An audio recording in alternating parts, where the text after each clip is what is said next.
Let's get it, man. 48 laws of power, day 2. 48 laws, 48 days. Let's get to it. The second law is, before I get into that, I actually want to speak about the genes that go into creating this book, in the sense of like how it's structured, where it goes from who broke the law, who used the law, and in between shit that just went left for no reason, and then it explains it. You feel me? I fuck with it.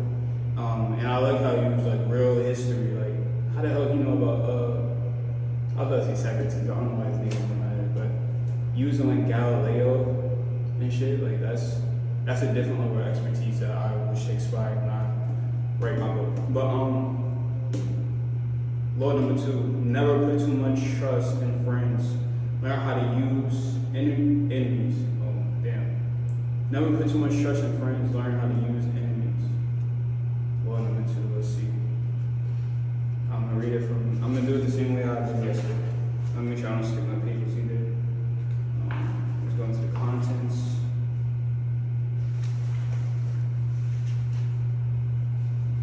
I don't know what's that vibration shit. That gotta be some type of NK Ultra shit they're doing on the other, bro. Cause what? Why is that doing that? I've been doing that all day. That shit weird. But law number 2, never put too much trust in friends. Learn how to use enemies. Be wary of friends. They will betray you more quickly, for they are easily aroused to envy. They also become spoiled and tyrannical. Like they become like a tyrant type shit.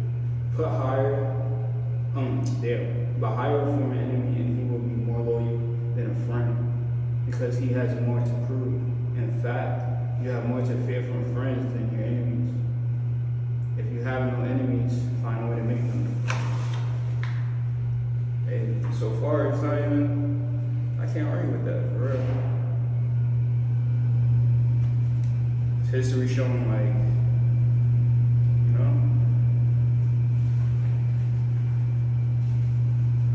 You gotta be more wary about who's next to you. Maybe the closest to hurt you. So yeah, let's get into it. Judgment. Oh, we read that, okay, that. And there's little notes on the side, so we can get into that too. Transgression of the law.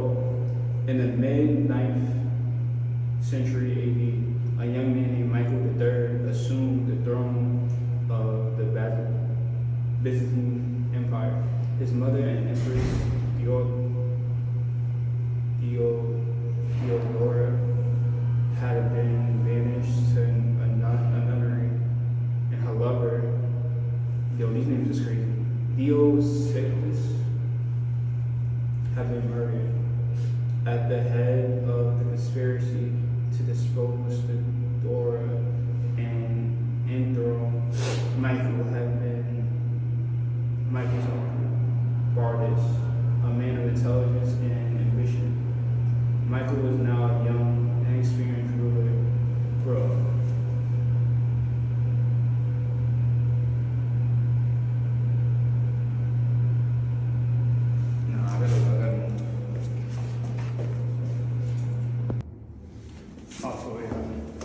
I couldn't bear with that shit. She was annoying as shit. Okay, so basically, his uncle was the one that murdered his father. Michael was a young, inexperienced ruler surrounded by intriguers, murderers, and profligates. In this time of peril, he needed someone he could trust as his counselor, and his thoughts turned to Basilius, his best friend. Basilius had no experience whatsoever in government and politics. In fact, he was the head of royal stables, but he had proven his love and gratitude time and again. To have a good enemy, choose a friend. He knows where to strike. Okay, so these quotes on the side. Okay, I can leave that out, I think. I'll reread it when it's done. Okay, so let's continue. They had met a few years before when Michael had been visiting the stables just as a wild horse got loose. Basilius a young groom from peasant Macedonian stock had saved Michael's life.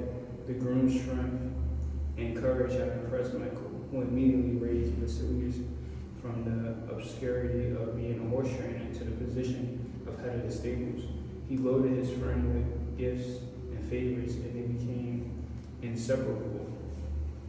Basilius was sent to the finest school in Byzantium, and the crude peasant became a cultured and sophisticated courtier. Now Michael was emperor and in need of someone loyal. Who could he better trust with the post of chamberlain and chief counselor than a young man who owed him everything? Basilius could be trained for the job, and Michael loved him like a brother. Ignoring the advice of those who recommended the much more qualified Bardas, Michael chose his friend. Basilius learned well and was soon advising the emperor on all matters of the state. The only problem seemed to be money. Basilius never had enough. Exposure to the splendor of Byzantine court life made him avaricious for the purse of power. Michael doubled and tripled his salary, ennobled him, and married him off to his own mistress, Exodia Ingerina. Keeping such a trusted friend and advisor satisfied was worth any price.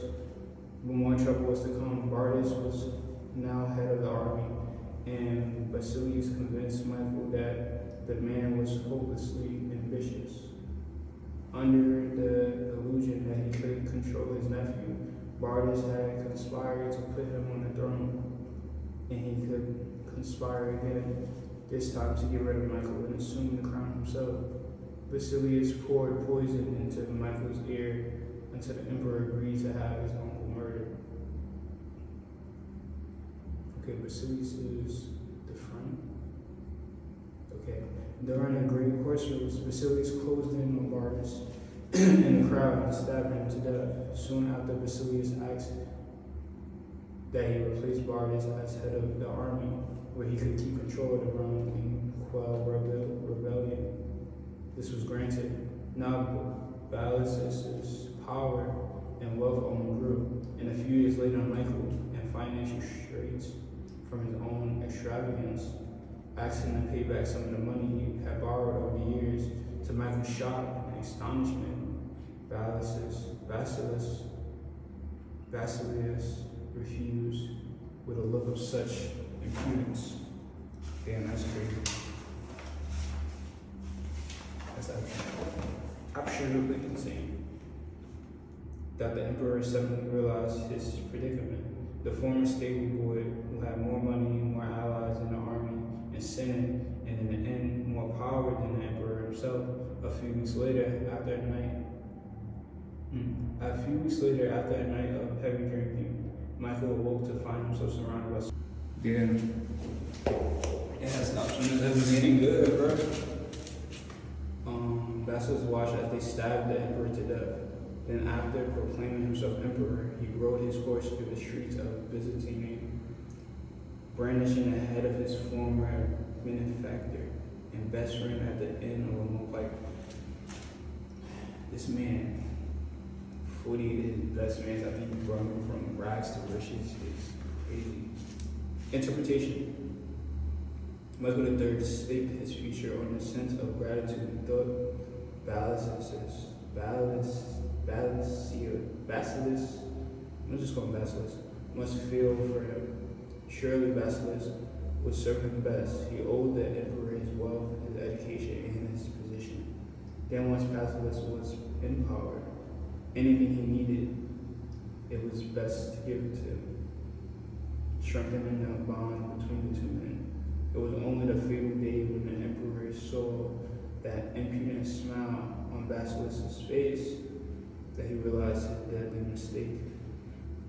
He had created a monster. He had allowed a man to see power up close. A man who then wanted more, who asked for anything and got it, who felt encumbered by the the charity he had received and simply did what many people do in such a situation.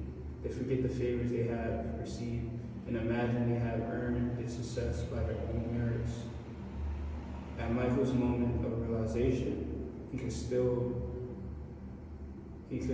have saved his own life, but friendship and love blind every man to their interests. Nobody believes a friend can betray, and Michael went on to disbelieve it until the day his head ended up on a pike. That's just unfortunate, bro. Lord protect me from my friends, I can take care of my enemies. Somebody said that, I'm not going to take away from his credit. Voltaire, he lived from 1694 to 1778. Everybody heard that before, bro. That's crazy. That quote is that old. Okay. Observers of the law for several centuries after the fall of the Han Dynasty, AD 222, ancient numbers, Chinese history followed the same pattern of violent and bloody coups, one after the other. Army men would plot to kill a weak emperor, then would replace him on the dragon throne with a strong general. The general would start a new dynasty and crown himself emperor. To ensure his own survival, he would kill off his fellow generals. A few years later, however, the pattern would resume. New generals would rise up and assassinate him, or his sons in their turn. To be emperor of China was to be alone, surrounded by a pack of enemies. It was the least powerful, least secure position in Rome. In AD 959, General Chao Kongyan became emperor's son. He knew the odds, the probability that within a year or two he would be murdered. How could he break the pattern? Soon after becoming emperor, some ordered a banquet to celebrate the new dynasty and invited the most powerful commanders in the army. After they had drunk much wine, he dismissed the guards and everybody else except the generals, who now feared he would murder them in one fell swoop. Instead, he addressed them. The whole day is spent in fear, and I am unhappy both at the table and in my bed. But which one of you does not dream of ascending the throne? I do not doubt your allegiance, but if by some chance your subordinates seeking wealth and position would have forced the emperor's yellow robe upon you in turn, how could you refuse it? Drunk and fearing for their lives, the generals proclaimed their innocence and their loyalty, but some had other ideas. The best way to pass one's days in the peaceful enjoyment of riches and honor, if you are willing to give up your commands, I am ready to provide you with fine estate and beautiful dwellings where you may take your pleasures with singers and girls as your companions. The astonished generals realized that instead of a life of anxiety and struggle, some was offering them riches and security. The next day, all of the generals tendered their resigns and they retired as nobles to the estate that some bestowed on them. In one stroke, some turned a pack of friendly wolves, who would likely have betrayed him, into a group of docile lambs, far from all power. Over the next few years, Sun continued his campaign to secure his rule. In AD 1971, King Wu of the Southern Han finally surrendered to him after years of rebellion. To Wu's astonishment, Sun gave him a ring in the emperor court and invited him to the palace to seal their newfound friendship with wine. That kind of reminded me of The Art of War. Let's continue reading. As King Wu took the glass that some offered him, he hesitated, fearing it contained poison. Your subjects' crimes certainly merit death, he cried out, but I beg your majesty to spare your subjects' life. Indeed, I dare not drink this wine. Emperor Sun took the glass from Wu and swallowed it himself. There was no poison. From then on, Wu became his most trusted and loyal friend. At the time, China had splintered into many smaller kingdoms. When Qin Shu, the king of one of these, was defeated, Sung minister advised the emperor to lock this rebel up. They presented documents proving that he was still conspiring to kill Sung. When Qin Shu came to visit the emperor, however, instead of locking him up, Sung honored him. He also gave him a package, which he told the former king to open when he was halfway home. Qin Shun opened the bundle on his return journey and saw that it contained all the papers documenting his conspiracy. He realized that Sung knew of his murderous plans, yet had spared him nonetheless. His generosity won him over, and he too became one of Sung's most loyal vassals. So it goes from the back door to using your enemies as allies. So, can't argue with it. Interpretation. A Chinese proverb compares friends to the jaws and teeth of a dangerous animal. If you are not careful, you will find them chewing you up. Emperor Sung knew the jaws he was passing between when he assumed the throne. His friends in the army would chew him up like meat, and if he somehow survived, his friends in the government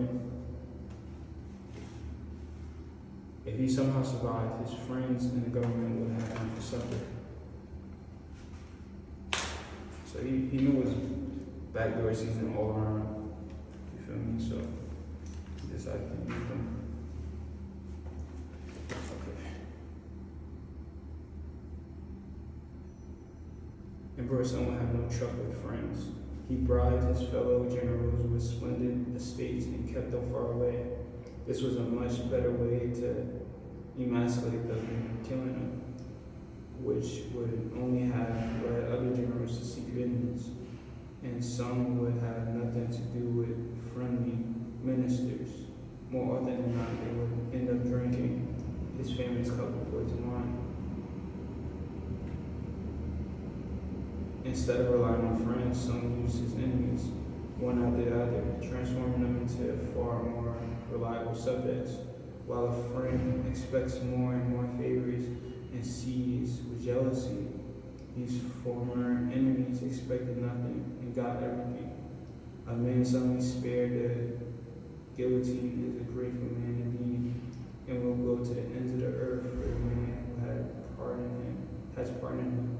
In time, his former enemies became Sung's most trusted friends, and Sung was finally able to break the pattern of coups, violence, and civil war. The Sung dynasty ruled China for more than 300 years.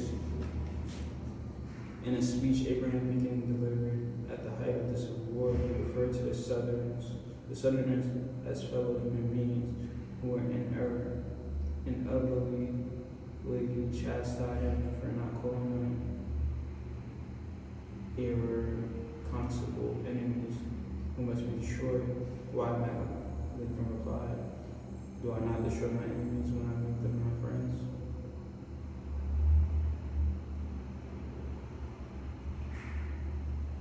Yes, but we already know about Abraham, but I digress. Keys to power. It is not your turn to employ your friends when you find yourself in times of need. The world is a harsh place, and your friends soften the harshness. Besides, you know them. Why depend on a stranger when you have a friend at hand? The problem is that you often do not know your friends as well as you imagine. Friends often agree on things in order to avoid an argument. They cover up their unpleasant qualities so as to not offend each other. They laugh extra hard at each other's jokes. Since honesty rarely strengthens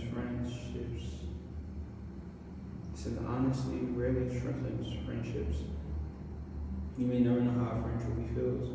Friends will say that they love your poetry, adore your music, envy your taste in clothes. Maybe they mean it, often they do not. When you decide to hire a friend, you gradually discover the qualities he or she has kept hidden. Strangely enough, it is your act of kindness that unbalances everything. People want to feel they deserve their good fortune. The receipt of a favor can become oppressive. It means you have been chosen because you are a friend, not necessarily because you are deserted. There's almost a touch of condescension in the act of hiring friends that secretly afflicts them. The injury will come out slowly. A little more honesty, flashes of resentment and envy here and there. And before you know it, your friendship fades. The more favors and gifts you supply to revive the friendship, the less gratitude you receive. Ingratitude has a long and deep history. It has demonstrated its powers for so many centuries that it is truly amazing that people continue to underestimate them. Better to be wary. If you never expect gratitude from a friend, you'll be pleasantly surprised when they do prove grateful. The problem with using or hiring friends is that it will inevitably limit your power. The friend is really the one who is most able to help you. And in the end, skills and competence are far more important than friendly feelings. Michael III had a man right in his nose who would have stared him right alive. That man was Barnes, his uncle. All working situations require a kind of distance between people who are trying to work, not make friends. Friendliness, real or false, only obscure that fact. The key to power, then, is the ability to judge who is best able to further your interests in all situations. Keep friends for friendship, but work with the skill and competence. Your enemies, on the other hand, are an untapped gold mine that you must learn to exploit. Your enemies, on the other hand, are an untapped gold mine that you must learn to exploit.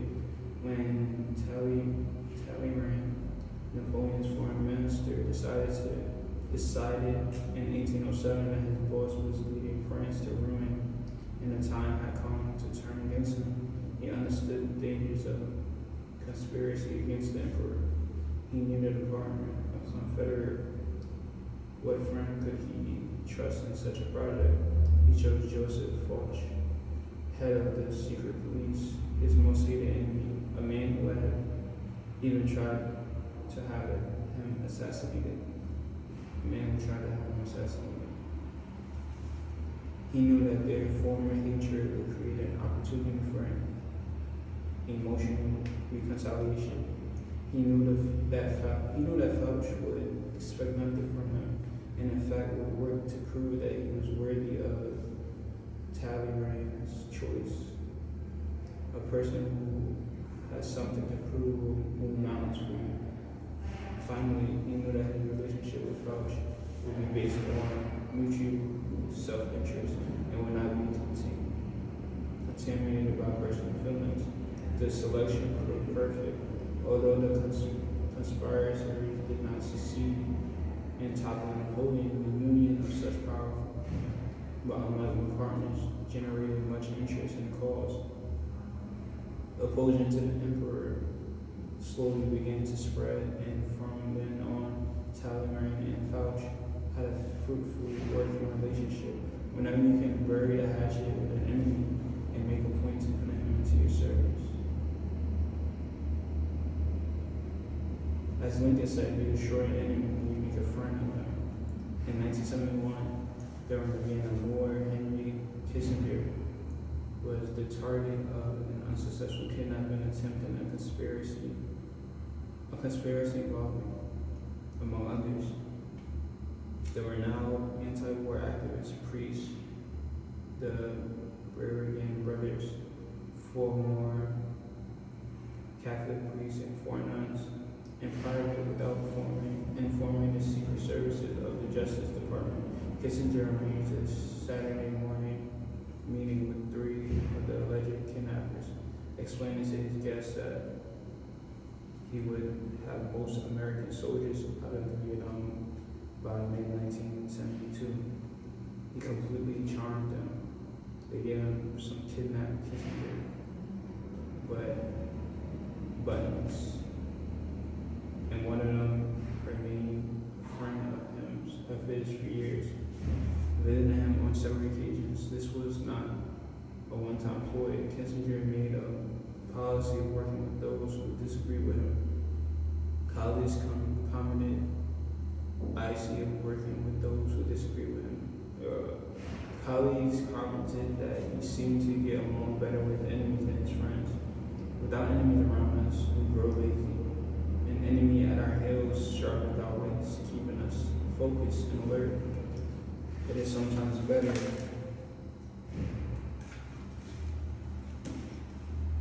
than to use enemies as enemies rather than transform them to our friends or allies. Male Tistum saw conflict as key in his approach to power. In 1937, the Japanese invaded China, interrupting a civil war between Mao's communists and their enemy, the nationalists. Fearing that the Japanese would wipe them out, some communist leaders advocated leaving the nationalists to fight.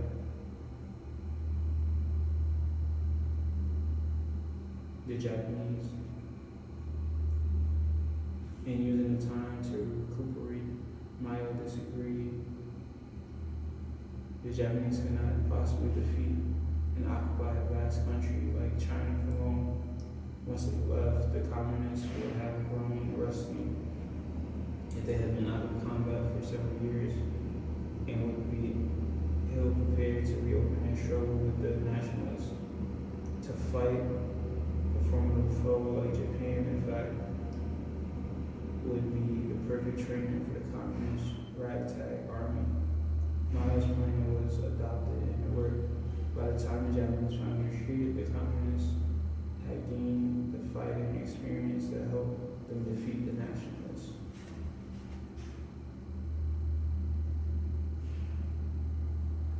Trying to see the 1800 now.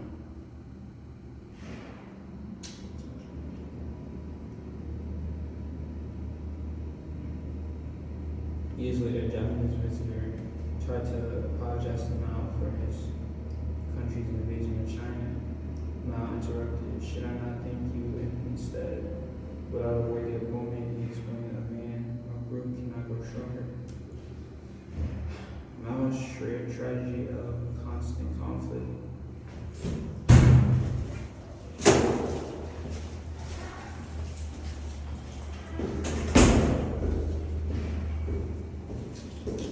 Tragedy of constant conflict has several key components. First, be certain that in the long run you will emerge victorious. Never pick a fight with someone you are not sure you can defeat, as Mao knew the Japanese would be defeated in time. Second, if you have no apparent enemies, you must sometimes set up a convenient target, even turning a friend into an enemy. Mao used this tactic time and again in politics. Third, use such enemies to define your cause more clearly to the public, even framing it as a struggle of good against evil. Mao actually encouraged China's disagreements with the Soviet Union and the United States. Without clear-cut enemies, he believed his people would lose any sense of what Chinese communism meant. A sharply defined enemy is a far stronger argument for your side than all the words you could possibly put together.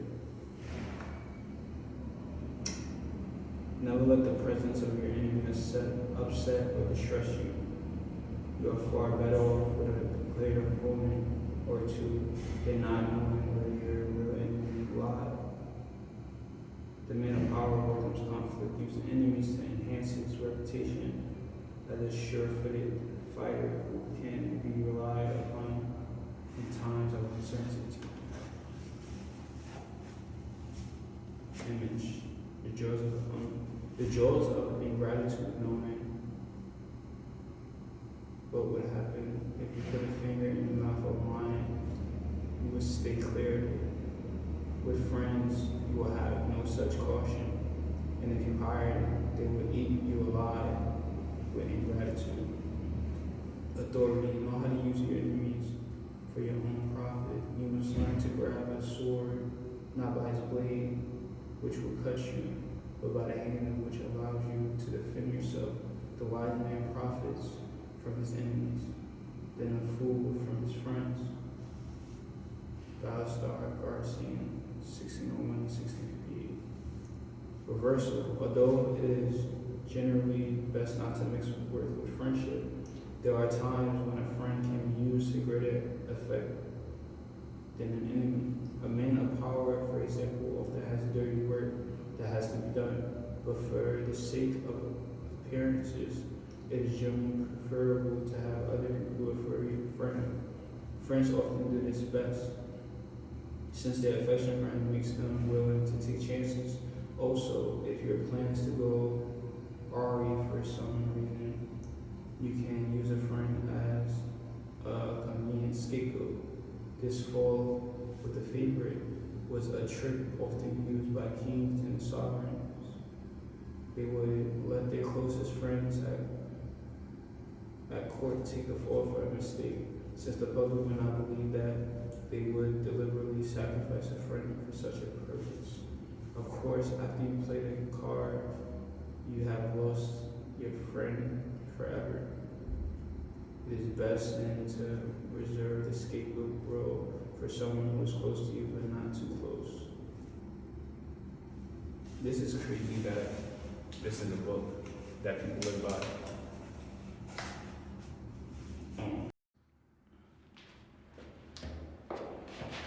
I got one little paragraph left. Finally, the problem about working with friends is that it confuses the boundaries and distances that working requires. But if both partners in the agreement understand the dangers involved, the friend often can be employed to great effect. You must never let your guard down in such a venture, however. Always be on the lookout for any signs of emotional disturbance, such as envy and ingratitude. Nothing is stable in the realm of power, and even the closest of friends can be transformed into the worst of enemies. Like I said, this is crazy that people live by this, but what resonate, what stick, and what don't resonate, I release. But at the same time,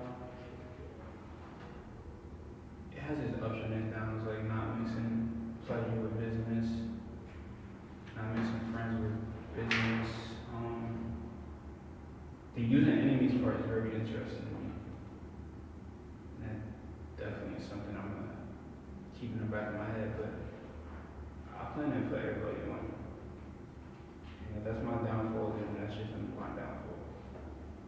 But it's not. So yeah, that's a good little read. I'll rate this one I'm gonna give this one a 7 out of 10. But I'm gonna have time to digest it while I'm editing and stuff. And we'll see if my mind changes on it. Yeah. That was the day 2 of 48. That was day 2 of 48